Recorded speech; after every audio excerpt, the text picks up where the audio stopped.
Olá, tudo bem? Eu sou o Diogo Salviano, psicólogo. Sou Carla Cardoso, psicóloga. E hoje nós estamos aqui para falar sobre um tema bastante curioso, corriqueiro, que é justamente esse movimento das pessoas que fazem fofoca.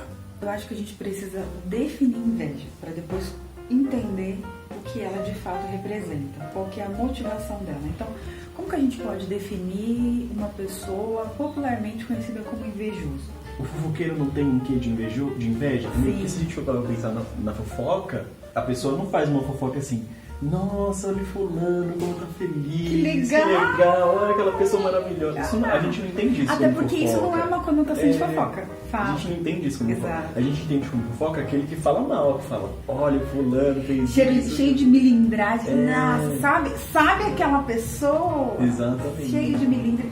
Então, eu acho que a gente precisa definir. Como que a gente define o fofoqueiro? Alguém que fala do outro a todo momento.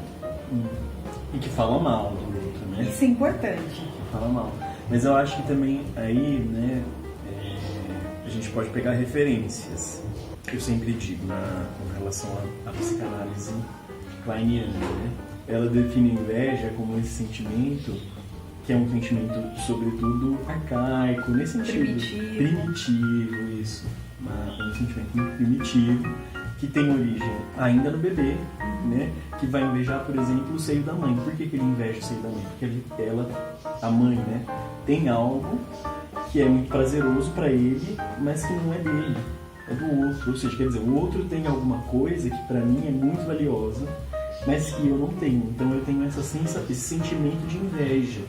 E por isso eu tenho essa vontade também de causar um mal pro outro, né? De fazer um mal. Se eu não posso ter... Exato. Se eu não tenho, ninguém pode. Porque a inveja, ela tem essa conotação de destruição. Então, se eu não posso ter, diferente talvez da cobiça, né? Tem talvez uma outra percepção. Mas se eu não posso ter, então o outro também não pode. Então, tem uma coisa de destruir. Eu tenho que destruir o outro. Então a gente pode começar a pensar de repente essa questão do fofoqueiro. As pessoas dizem, você é fofoqueiro, mas o que está por trás desse movimento da fofoca, né? O que alimenta, o que me autoalimenta a continuar nesse padrão de comportamento, falando a todo momento. E o fofoqueiro, a gente precisa ressaltar de que o fofoqueiro, ele está alerta a todo momento, né? Ele está percebendo a todo momento, ele está ligado com os fatos, ele quer saber, ele entra, muitas vezes é intrusivo. Então, a todo momento eu tenho necessidade, e isso que você falou é bem importante. A inveja, ela está completamente ligada, mas quando a gente fala da fofoca diretamente, ela sempre tem uma conotação negativa, né? Algo que eu quero trazer para uma terceira pessoa, para uma outra pessoa, algo que aconteceu, mas necessariamente essa necessidade de ressaltar que foi negativo. Sim. E aí talvez a gente poderia pensar que dos grandes sofrimentos humanos que a gente tem é aquela coisa da idealização, do ideal, né? De quem eu sou de fato e quem eu gostaria de ser. Então, se eu não posso ser quem eu gostaria de ser, ou se eu não sou quem de fato eu gostaria de ser, então eu destruo. Exatamente. Então e a palavra destruir é meio pesada, né? Mas se a gente for ver nas entrelinhas, é isso que a gente faz, né? Quando a gente difama, quando a gente prolifera informações, quando a gente dissemina acontecimentos, seja ele de fato, ou seja ele aumentado. Então, eu acho que tem essa coisa do se eu não posso ser, sim, então eu vou destruir. Quando eu faço a fofoca, eu estou dizendo de alguma forma, até acredito que traz um certo alívio no sujeito que eu faço, porque ele pensa ou traz aquela sensação de que eu não sou o único, né? Ou que não cheguei a determinado lugar, eu não sou o único que não consigo fazer. Sim. Tem mais gente aí que não consegue, então é como se eu tirasse o holofote de mim e das minhas questões e colocasse no outro e dissesse, olha, não só eu que vivo esse caos interno ou externo, mas tem um outro também vivendo. É mais ou menos isso? Esse vídeo vai ficar bem psicanalítico, né? Acho que isso que você estava falando da destruição, né? Acho que é importante colocar também. É importante a destruição. Porque se a gente for parar para pensar nos movimentos da psicanálise, né? Eu vou falar aqui de 3 escolas, por exemplo, né?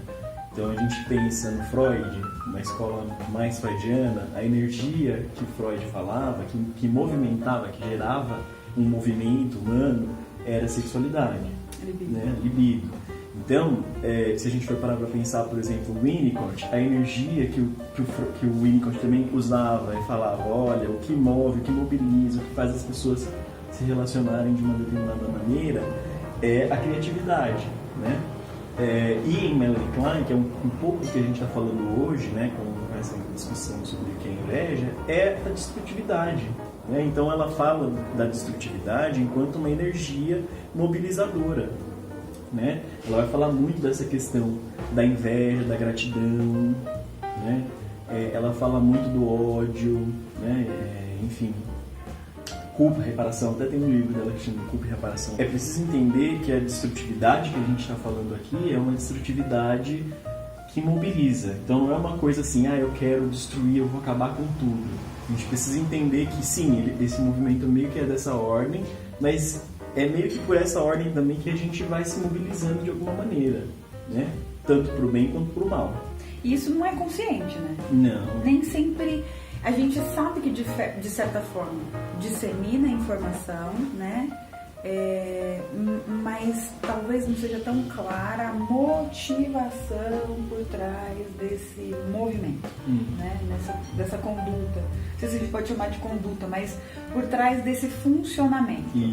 Isso fica quase que viciante, né? Porque me alimenta também. Enquanto eu tô olhando e emergindo na desgraça alheia, eu também vou me alimentando, é uma coisa, né, estranha, eu vou me alimentando daquilo. E eu acho que um dos grandes problemas desse movimento é que eu preciso estar literalmente imergido na desgraça para eu me sentir bem.